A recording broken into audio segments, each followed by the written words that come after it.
የቀድሞ ባለቤቷና ንብረቷን ሁሉ ወስዶ ባዶ እጇን ያስቀራት ሰው አቶ ታደለ ገብረ መድህን ይባላል። የተዋወቁት እሱ የላዳ ሾፌር ሆኖ እሷ ደግሞ ተሳፋሪው ሆና ነው። ብዙ ጊዜ ወደምትፈልገው ቦታ አድርሶ ይመልሳት ነበረ። እሷም የሚገባውን ክፍያ ትከፍለው ነበር።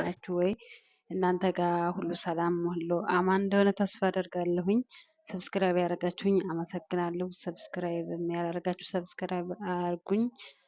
አመሰግናለሁ። ዛሬ የመጣሁት ስለ እህታችን ነበርና ገለቴ ቡርቃ የምትባለው እህታችን ናት እና ባሏ እንደዚህ ስንት አመት ተቀምጣ ገንዘቧን ሁላ ምናምን እንደዚህ እንትና ገንዘቧን ወርሶ ሌላ ሀገር ጥሎ አጠፋ ወደ አሜሪካ ምናምን ተብሎ ሰሞኑን ሚዲያ ላይ ሲዘዋወር ነበር እና እኔም እስኪ እንደ አንድ ኢትዮጵያዊ እስቲ እንደ አንድ ዜጋ አስተያየት ልስጥ ብዬ ነው እና ምክርም በዛው ላይ እጨማምርበታለሁ ብዬ ነው እና አዎ በጣም የሚገርም ነው።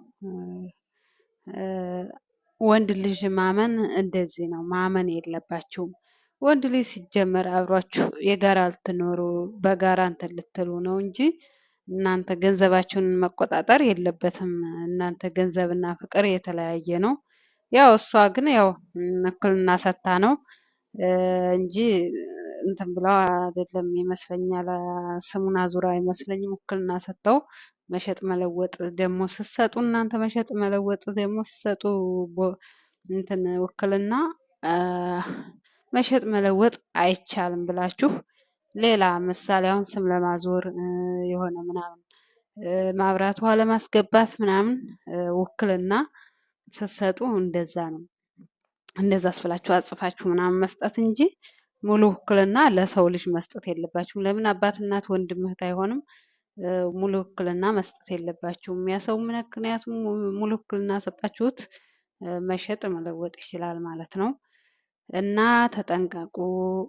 በተለይ አረብ ሀገር ያለ ነው እኛ ብቻ እንመስለን ነበር። አረብ ሀገር ያለ ነው ያሉት እህቶቻችን እኔንም ጨምሮ ይመስለን ነበር እና እንላለን እኛው ቶሎ ወተን እና ብዙ ሰው ኢትዮጵያ ራሱ ብዙ ሰው በአሜሪካ የትም ቦታ ቢኖር እመም አለው ጉዳት አለው እና ደብቀው ነው ሰው ስማችን እንትን ይላል እያሉ እየደበቁ ነው እና አስቸጋሪ ነው።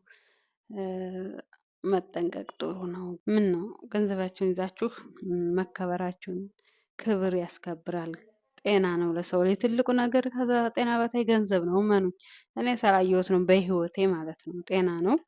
እግዚአብሔር ካደላችሁ ደግሞ እግዚአብሔር እንትን የተባረከ ሰው ከሰጣችሁ አለ። ሁሉም ወንድ አይደለም የማይፈልግም አለ። የሴት ገንዘብ አፍቅሮ የእሱ እኮ ነው። በኋላም የእናንተው ነው በጋራ የምትጠቃቀሙበት።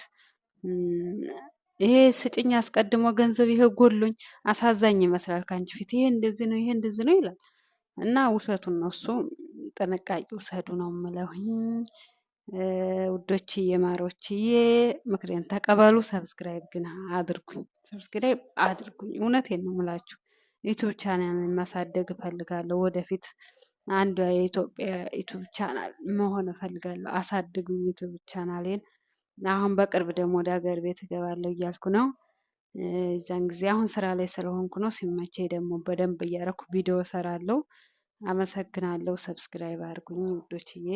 ሰላም ቆዩኝ። በሌላ ቪዲዮ በሰላም እንገናኝ።